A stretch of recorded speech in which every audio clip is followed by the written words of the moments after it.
오늘 말씀은 신약성경 베드로전서 2장 11절로 17절까지 말씀입니다.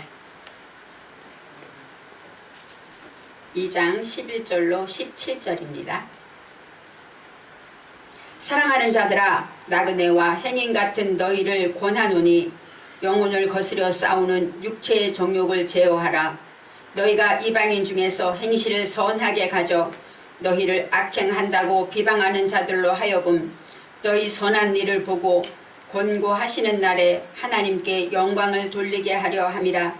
인간에 세운 모든 제도를 주를 위하여 순복하되 혹은 위에 있는 왕이나 혹은 악행하는 자를 징벌하고 선행하는 자를 포장하기 위하여 그에 보낸 방백에게 하라. 곧 선행으로 어리석은 사람들의 무식한 말을 막으시는 것이라. 자유하나 그 자유로 악을 가리우는 데 쓰지 말고 오직 하나님의 종과 같이 하라. 뭇 사람을 공경하며 형제를 사랑하며 하나님을 두려워하며 왕을 공경하라. 아멘. 오늘 제목은 하나님의 종입니다.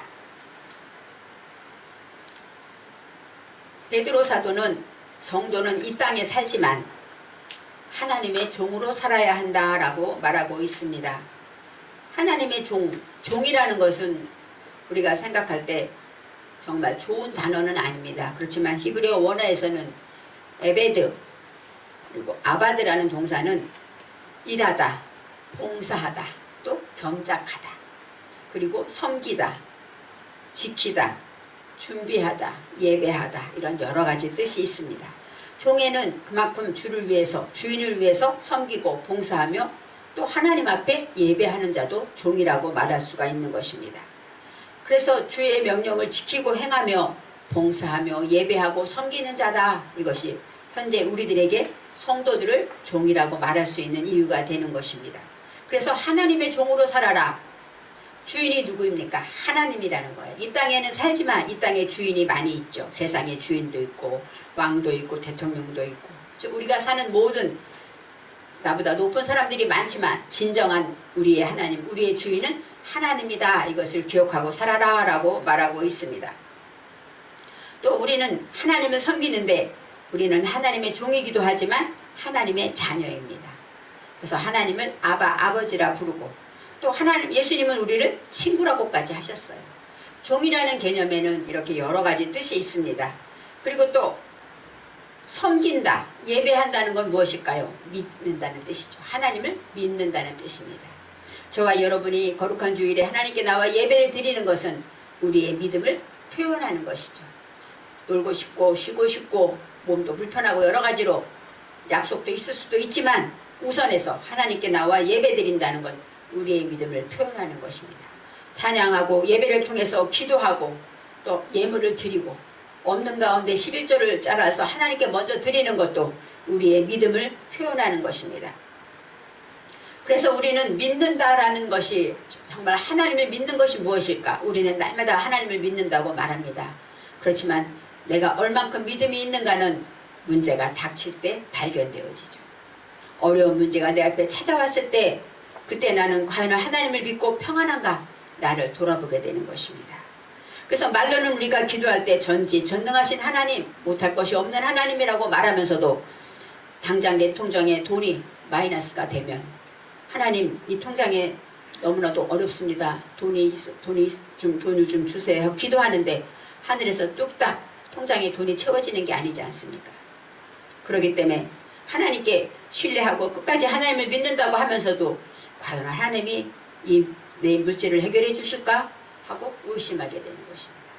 그래서 우리는 기도할 때마다 참으로 하나님이 주시는 건 평안이고 응답은 평안인데 염려가 생기고 언제 이 문제를 해결해 주실까? 빨리 되면 좋은데 조급함이 찾아오는 것은 우리 안에 아직도 믿음이 없고 하나님을 신뢰하지 못한다는 것입니다. 마가복음 9장에 귀신 들린 아들의 아버지가 예수님 앞에 나와서 이렇게 말합니다. 할 수 있거든 하면서 말할 때 예수님께서 책망하시죠. 할 수 있거든이 무슨 말이냐? 믿는 자에게 능치 못한 일이 없느니라 하고 책망하셨어요. 그때 24절에 곧 그의 아비가 소리를 질러 가로되 내가 믿나이다. 나의 믿음 없는 것을 도와주소서 하니라 그랬습니다. 아들이 귀신 들린 아들이 고치는 게 얼마나 갈급하겠습니까? 그렇지만 그 아들에게 믿음이 없었어요. 아들을 보는 아버지의 갈급함과 함께 빨리 고치고 싶지만 믿음이 없어서 할 수 있거든 하고 말했을 때 주님이 강하게 책망하실 때 깨닫습니다. 소리를 지르면서 왜 그냥 가실까봐. 내가 할 수 있거든 했기 때문에 주님이 그냥 모른 척하고 가시면 이 아들은 살 수가 없잖아요. 그래서 소리를 지르면서 예수를 믿는 거예요. 내가 믿나이다. 나의 믿음 없는 것을 도와주소서 하도록. 저도 하나님께 기도할 때 이 문제만큼은 하나님 도와주셔야 성도를 위한 기도, 또 어려움을 당한 성도를 위해 기도할 때 하나님 이 문제를 꼭 도와주세요. 간절히 기도하면서도 그 간절함과 함께 믿음의 확신이 찾아오지 못해서 그러면서 하나님 앞에 나의 믿음 없음을 불쌍히 여겨달라고 기도하는 것입니다. 우리는 하나님을 신뢰한다고 하지만 우리의 삶에서 어려운 문제가 찾아올 때 과연 내가 하나님을 신뢰하는가, 나의 믿음의 바닥을 보게 되는 것입니다. 그래서 기도하다 보면 하나님을 만나는 거예요. 나의 믿음 없음을 가지고 하나님께 나올 때 하나님이 위로해 주시고 믿음을 주시는 것입니다. 그러면서 베드로 사도는 그렇게 말합니다. 어디까지 우리가 하나님을 신뢰해야 되는가 말하는 것입니다. 어디까지? 하나님이 나의 모든 문제를 해결해 주시는 분이야. 이 나라를 책임지시고 세계 역사를 책임지시고 하나님 오시는 날까지 이 모든 세계는 주님 손에 인도함을 받는다라고 말하면서도 우리는 역사를 걱정하고 근심하지 않습니까? 그래서 어디까지 하나님을 신뢰하는가 생각하고 있습니다. 지난주에 베드로 사도는 우리에게 핍박을 당하고 순교를 당하고 환난을 당하는 그 성도들에게 너희는 택하신 족속이다. 왕같은 제사장들이다 라고 하면서 너희들은 보배다 라고 위로해 주셨습니다. 그러면서 이제 다시 한번 말합니다. 사랑하는 자들아 나그네와 행인 같은 너희를 권하노니 너희들이 보배긴 보배인데 이 땅에서는 무엇입니까? 나그네와 행인이라는 것이에요. 우리는 하늘나라 백성이고 하나님을 섬기는 하나님의 종이기 때문에 이 땅에서는 나그네와 행인처럼 요즘은 나그네 하면은 외부에서 와서 체류하고 비자 기간 동안에 잠깐 사는 것도 나그네일 수가 있겠죠. 그리고 우리는 여행을 요즘 외국 여행을 많이 하기 때문에 외국에 가면 며칠 동안 우리는 거기에 있지만 거기 사람이 아니지 않습니까?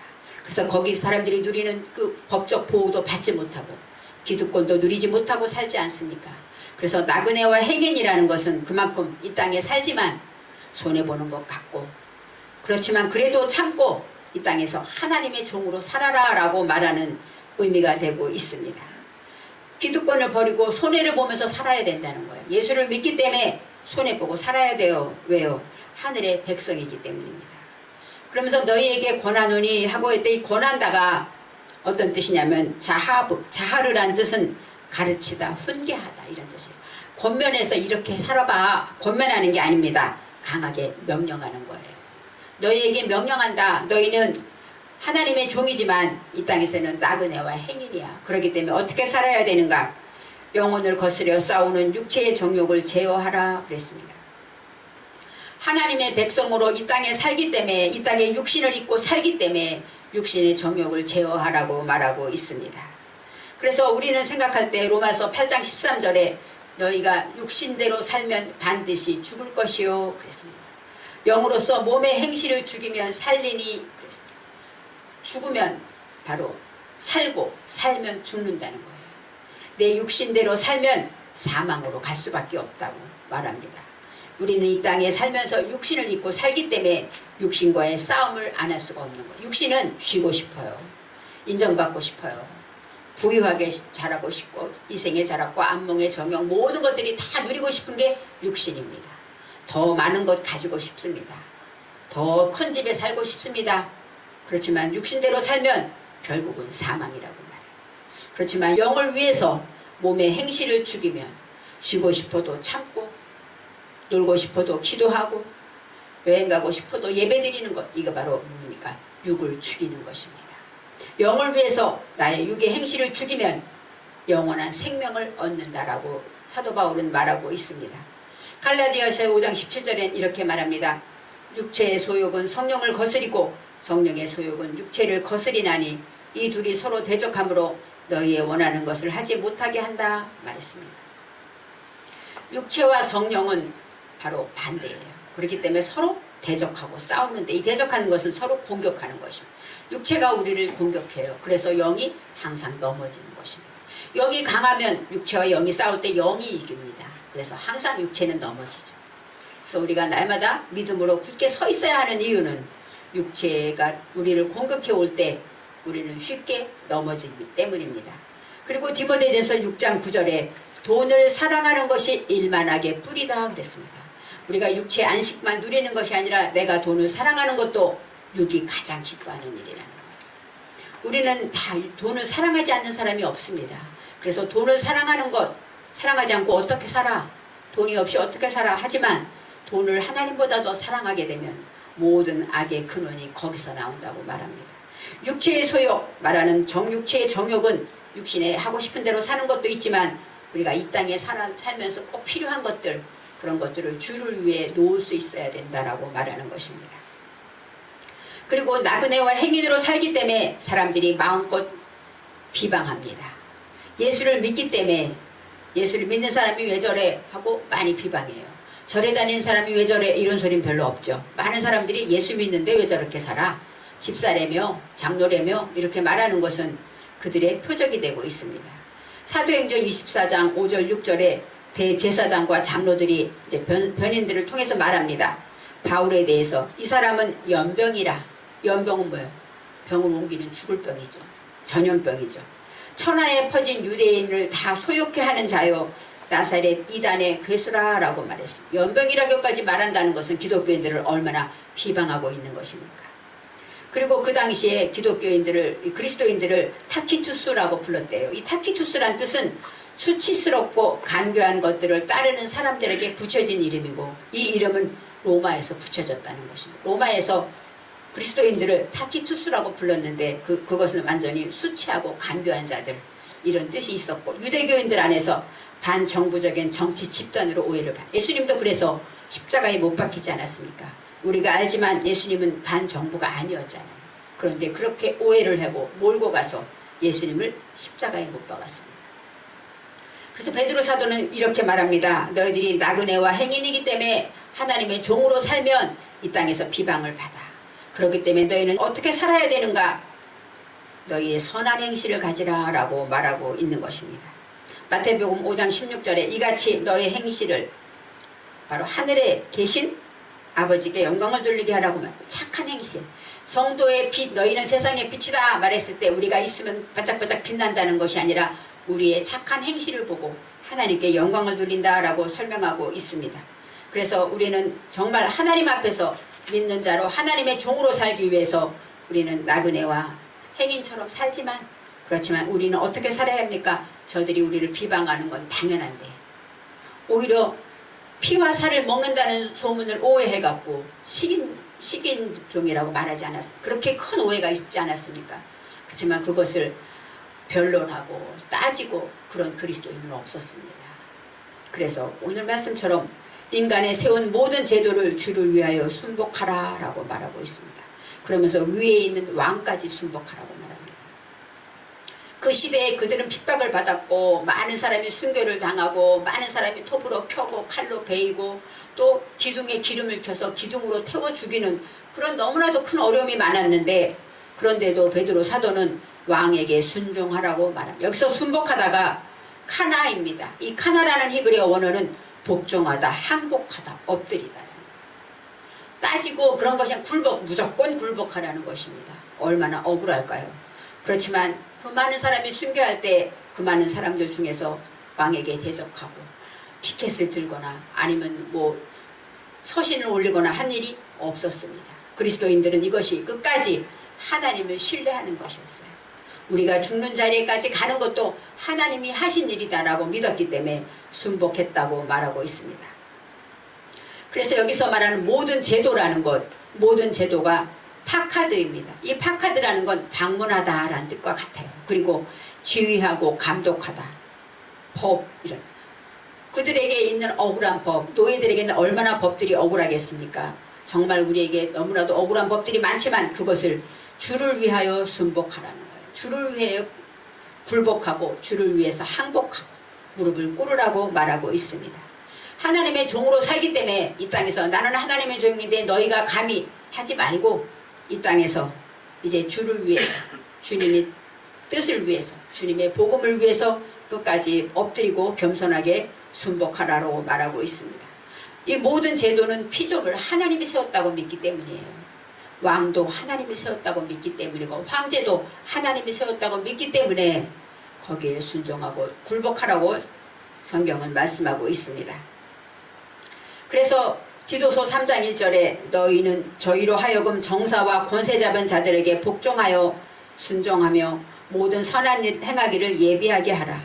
정사와 권세를 잡은 자들은 어떤 자들입니까? 핍박하는 자들이에요. 억울한 핍박, 오해로 인해서 그리스도인들을 그렇게 많이 힘들게 하는 그 사람들에게 복종하라고 말합니다. 그것이 바로 선한 일이다. 너희들의 착한 행실이 우리가 이웃도 사랑하고 섬기고 도우는 것도 있지만 억울하고 분해도 하나님이 하시지 하나님을 끝까지 신뢰하고 따르라는 것입니다. 그래서 15절에 곧 선행으로 어리석은 사람들의 무식한 말을 막으신다라고 말했어요. 너희의 착한 일을 통해서 어리석고 우리를 비방하는 사람들, 우리를 탓하고 알지도 못하고 오해하는 사람들, 그런 사람들의 그 무식한 말을 막을 수 있다는 것입니다. 우리가 변론해서 우리가 너 이거 봐, 성경을 봐, 이것이 아니야 하고 우리 교회 와봐, 이건 아니야 하지 말고 전도하는 것은 너희의 착한 행실로 너를 비방하던 사람을 그 입을 막으라고 말합니다. 시편 107편 42절에는 정직한 자는 보고 기뻐하며 모든 악인은 자기 입을 봉하리로다. 정직한 자를 보고 악한 사람은 뭐예요? 내 입을 봉해. 그 사람을 비방하던 입을 봉하게 되었다라고 설명하고 있습니다. 그러면서 우리는 하나님 안에서 이제 어리석은 자는 어떤 사람일까요? 갈라디아서 3장 1절에 어리석도다 갈라디아 사람들아 예수 그리스도께서 십자가에 못 박히신 것이 너희 눈앞에 밝히 보이거든 누가 너희를 꾀더냐. 어리석다는 사람은 바로 믿지 않는 자예요. 예수님의 십자가를 보고도 믿지 않는 자, 그런 사람이 어리석은 자고, 무식한 사람, 무식하다 이것은 바로 지식이 없는 자, 깨달음이 없는 자입니다. 하나님을 믿기는 믿는데 하나님이 어떤 분인지 만나보지 못한 자를 말합니다. 그것이 바로 어리석은 자. 지식은 많은 것 같지만 정작 알아야 될 하나님을 모르는 자는 어리석은 자. 십자가에 못 박힌 주를 보고도 믿지 아니하는 자가 어리석은 자라고 말하고 있습니다. 그러면서 16절에 우리에게 말합니다. 자유하나 그 자유로 악을 가리우는 데 쓰지 말아라 라고 말합니다. 왜요? 우리는 자유합니다. 주님이 우리 죄를 용서해 주셨기 때문에 이 땅에 세상에서는 노예로 살지만 진정한 자유를 누리고 살죠. 그래서 어떻게 말하면 남을 괴롭히고 나를 힘들게 하는 그 사람에게까지 자유를 누릴 수가 있습니다. 그 사람이 나를 미워하고 해도 하나님께 기도하고 그 사람을 미워하지 않는다면 그것이 바로 자유라고 말할 수가 있어요. 그래서 그 자유로 악을 가리우는 데 쓰지 말라. 여기서 자유는 죄로부터 자유죠. 그리고 하파쉬라는 자유는 면제다. 포로에서 풀린 것, 또 세금에서 면제된 것, 이것이 바로 자유라고 표현하고 있습니다. 그래서 정말 주님의 보혈로 인해서 죄에서 자유를 얻고, 그렇기 때문에 어떤 사람들은 죄를 지어도 하나님이 용서해 주셔 하면서 만일에 죄를 짓는다면 그것은 바로 악을 가리는 것입니다. 악을 지으면서 주님이 용서해 주실 거야 한다면 얼마나 어리석은 자예요. 그렇기 때문에 베드로 사도는 오직 하나님의 종과 같이 하라. 자유를 얻었지만 하나님의 종으로 이 땅에서 나그네와 행인처럼 살면서 어리석고 미련한 것 같지만 오직 모든 권세에 복종하면서 하나님을 끝까지 믿고 신뢰하라고 말하고 있습니다. 그래서 하나님의 종, 이 아바드라는 건 하나님을 섬기고 하나님만이 나의 왕입니다 고백하라는 것입니다. 우리가 잘 아는 하나님 안에서 모든 어려움을 당하고 바벨론으로 포로로 간 많은 사람들이 있지. 다니엘 생각해 보세요. 이 다니엘은 바벨론에 포로로 잡혀갔습니다. 그런데 거기서 세 왕이 지나도록 총리를 하고 있었어요. 그러면 그에게 얼마나 흠이 없었으면 법을 만들어서 다니엘을 어렵게 환난을 당하게 하지 않습니까? 그 사람은 그곳에 갔지만 그 왕들의 그 모든 법에 순종하고 살았다는 거예요. 그러면서 늘 하나님께 하루속히 해방되기를 기도했다는 것입니다. 이 다니엘에게는 왕은 하나님밖에 없었습니다. 총리로 살지만 내가 섬기는 분은 오직 하나님. 그렇지만 이 땅에 있는 모든 질서에 순종하고 복종하며 살았다는 것입니다. 어떻게 말하면 이해가 가지 않을 수 있어요. 나를 잡아갔던 우리 모든 백성을 정말 그 포로로 그 많은 사람을 죽이고 정말 억울한 일을 당하는 그들, 그 느부갓네살 왕에게 어떻게 순종할 수 있었을까요? 다니엘은 하나님의 종으로 살았기 때문입니다. 그래서 요한복음 8장 32절에 진리를 알지니 진리가 너희를 자유케 하리라 그랬습니다. 진리를 안다는 거, 이 진리는 예수 그리스도, 내가 곧 길이요 진리요 생명이기 때문에 예수를 알게 되면 그 예수님이 너희를 자유케 하리라. 어떻게 생각하면 우리가 예수를 다 아는데 우리는 자유하지 못하잖아요. 여기에서 이 알다가 어떤 뜻입니까? 깨닫는 것, 만난 것을 말합니다. 그리고 또 사랑하는 것을 말합니다. 그래서 예수님을 사랑하게 되면, 예수님을 정말 사랑하게 되면 예수님보다 덜 사랑하는 것은 놓게 되죠. 그렇기 때문에 자유를 얻는 거예요. 예수님을 물질보다 더 사랑하게 되면 물질에 어려움이 와도 거기에서 불만이 안 생기는 거예요. 그렇기 때문에 물질에서 자유함을 누리는 거예요. 바로 진리를 알지니, 이 진리를 안다는 것은 예수 그리스도를 사랑하는 것이라는 것을 알아야 합니다. 우리가 예수를 사랑하면 사랑하는 것만큼 내 앞에서 자유해진 것들이 많이 있어요. 내 자녀도, 또 내 모든 직장과 나의 물질과 건강과 모든 것들이 주님보다 귀하지 않기 때문에 놓게 되는 거예요. 그렇기 때문에 환난이 찾아와도 그것 때문에 슬퍼하지 않는 것은 자유하다는 거예요. 자유라는 것이 다 그냥 잘 돼서 자유한 것이 아니라 예수를 사랑하기 때문에 그 진리, 예수님께서 우리를 모든 어려움에서 풀어주신다는 것이죠. 그러면서 진리가 너희를 자유케 하리라 할 때 여기에서 레, 빼네, 그 다음에 홀은, 호르. 이 호르라는 것은 어떤 뜻입니까? 귀족, 귀인, 자유인의 신분, 빛나다 이런 뜻이 있어요. 자유케 한다는 것이 바로 어떻게 됩니까? 귀족처럼 반짝반짝 빛나는 삶을 살게 한다는 거예요. 자유한다는 것이 어떤 모든 삶에서 자유하다, 그것은 어떤 것입니까? 종이 아니라, 이 땅에서는 종의 신분으로 살고 있지만 그 당시에 기독교인들은 많은 사람이, 로마의 많은 시민권자들의 4배가 종이었다고 합니다. 그때 종이 얼마나 많은 무리를 차지했겠습니까? 그 고난 중에 있는 종들이 다 예수를 영접한 사람이 많았습니다. 그래서 그들은 하나님의 종으로 살기 때문에 자유하지만 그 자유한 삶이 어떻게 나타납니까? 반짝반짝 빛나게 귀족처럼 산다는 거예요. 돈이 없지만 돈이 있는 사람처럼 사는 거예요. 아프지만 안 아픈 사람처럼 자유하게 산다는 것입니다. 그것이 반짝반짝 빛나는 삶이고 귀족처럼, 귀인처럼 자유롭게 사는 것이죠. 돈이 많아야 자유한 것이 아니라 가난하고 어렵고 고난의 연속이지만 항상 웃으며 감사하며 살 수 있다는 것은 바로 자유한 자라고 말할 수가 있는 것입니다. 에베소서 6장 6절에 눈가림만 하여 사람을 기쁘게 하는 자처럼 하지 말고 그리스도의 종들처럼 마음으로 하나님의 뜻을 행하여 마음으로 섬기기를 주께 하듯 하고 사람들에게 하듯 하지 말라 그랬습니다. 그렇습니다. 자유한 자들은 하나님께 하듯 한다는 거예요. 그렇기 때문에 높은 자나 낮은 자나 다 사랑하며 섬길 수가 있는 것입니다. 그리스도를 사랑하기 때문에 그리스도를 사랑하는 그 어느 것도 바꿀 수가 없기 때문에, 그래서 그들은 진정한 자유를 누리게 되는데, 그들은 노예의 신분이지만 귀족처럼 항상 기쁘고 평안하고 늘 양보하면서 살아갈 수 있다는 것입니다. 하나님의 종으로 사는 삶이 어떠해야 되는가 17절에 말씀하고 있습니다. 하나님의 종으로 사는 사람은 첫째, 사람을 공경해라. 모든 사람을 모든 사람을 공경하라고 말해요. 모든 사람에는 나를 괴롭히는 사람도 있을 거예요. 아니면 가난하고 정말 무식하고 정말 대적하고 싶지 않고 얼굴 보고 싶지 않은 사람도 있을 거예요. 그런데 성경은 말합니다. 하나님의 종이기 때문에 그들을 공경하라. 이 공경하다는 카바드, 영광 돌리다, 칭찬하다, 자랑하다, 또 무게를 달다. 작은 사람이 하는 말, 어린아이까지도 다 예수 믿는 사람은, 하나님의 종은 공경하라고 말해요. 그런데 여기에서 공경하다에서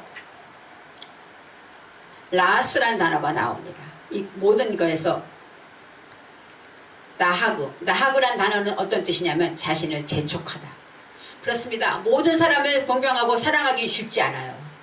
그렇기 때문에 공경하라 할 때 바로 나를 몰아요. 사람과 동물을 막 몰아가는 것처럼 나를 사랑하고 싶지 않은 마음이 생기지만 나를 돌려서 재촉해서 내 마음을 공경해야지, 사랑해야지, 섬겨야지 하고 따라가라는 것입니다. 모든 사람을 공경하는 건 결코 쉽지 않습니다. 그렇지만 하나님이 만든 피조물이라고 생각할 때, 아, 이분도 가장 나약하고 무식하고 정말 마음에 들지 않는 사람이지만 그도 하나님이 만드신 피조물이구나 라고 생각하게 된다면 공경할 수 있고, 자신을 재촉해서 동물을 몰아가듯이 내 마음을 그런 마음으로 몰아가는 것이 하나님의 종이라고 말합니다. 두 번째, 형제를 사랑해라. 그리스도의 형제, 예수 그리스도의 피로 나눈 형제들, 그들을 서로 사랑하라라고 말하는 것입니다. 그리고 세 번째, 하나님을 두려워하며 야라는 경외하다, 공경하고 두려워하다. 사랑하기 때문에 공경하는 것입니다. 사랑하기 때문에 두려운 것입니다. 행여나 나에게 슬픈 마음이 들지는 않을까 하고 공경하는 마음이 있다는 것. 두려워한다는 건 때릴까봐 무서운 것이 아니라 혹시 주님 마음을 슬프게 하진 않을까, 주님이 가슴 아파하진 않을까, 그 마음으로 항상 주님을 경외하고 두려워하라고 말하고, 마지막에 왕을 공경하라라고 말합니다. 그 당시의 왕은 우리가 알다시피 로마의 왕이고, 또 아까 방백들, 이 방백들은 무엇입니까? 황제가 보낸 총독들을 말하죠. 그래서 그 왕, 모든 빌라도나 모든 왕 총독들, 그런 모든 것들을 그 사람들까지도 공경하라, 순종해라, 굴복해라 라고 말하고 있습니다. 그래서 우리는 예레미야 선지자가 그들에게, 예레미야 선지자가 왜 미움을 받고 박해를 받았냐면, 정말 조금 있으면 유다는 바벨론에게 멸망한다, 이 흉한 예언을 하고 다녔어요. 그 당시 멸망하기 전이었기 때문에 얼마나 듣기 싫었겠습니까?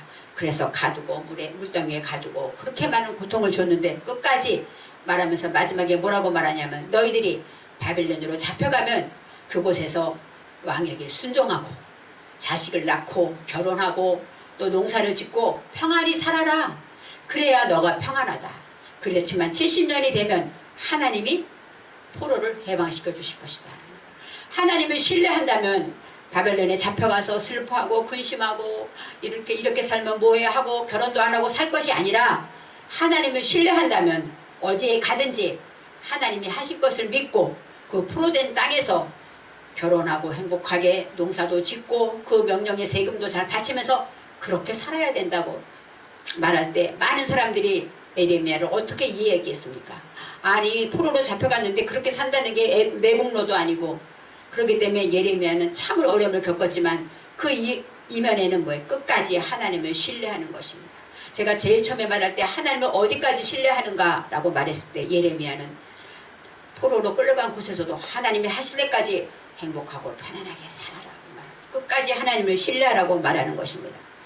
그래서 베드로 사도는 결국은 네로 황제에게 순교당하지 않았습니다. 그래도 그 황제를 순종하라, 굴복하라, 복종하라라고 말하다가 끝에는 결국은 순교당하는 삶을 살았고, 또 많은 사람들이, 그리스도인들이 순교를 당하는 모습을 보고 많은 사람들이 예수를 믿게 되었다고 말했어요. 얼마나 억울합니까? 불을 지른 것이 아닌데 정말 억울하고 말할 수 없는 억울하지만 주의 말씀은 분명히 순종해라, 순복해라 했기 때문에 죽음까지도 하나님을 신뢰함으로 순교의 자리까지 갔던 것입니다. 그래서 베드로 사도가 이렇게 왕에게 순종해라 한 말을 지킨 것은 순교를 당함으로까지 보여준 것이고, 또 우리 모두는 하나님의 종임을 기억해야 합니다. 예수님도 어땠습니까? 대제사장과 장로들에 의해서 십자가에 못 박혔어요. 오늘 말하듯이 하나님을 대적하는 자로 오해받았죠. 어떻게 말하면 예수님의 말씀을 들은 많은 무리들이 반대할 수도 있었을 거예요.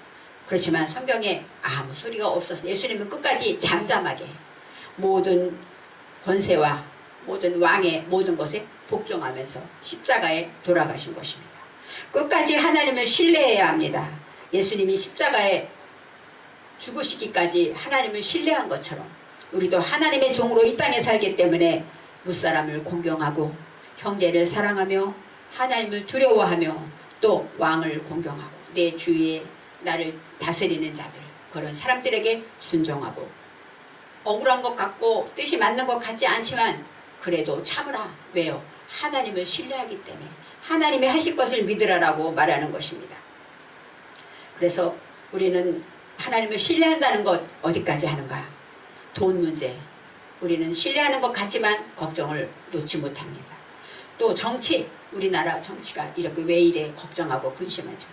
그렇지만 정치와 경제와 우리의 건강과 사람이 관계까지 억울함을 당하고 오해를 받고 미움을 받는 모든 것까지도 하나님을 신뢰하게 되면 거기에서 자유하게 되고 하나님의 종으로 그들을 나를 오해하는 사람을 사랑할 수가 있고 섬길 수가 있다고 말하고 있는 것입니다.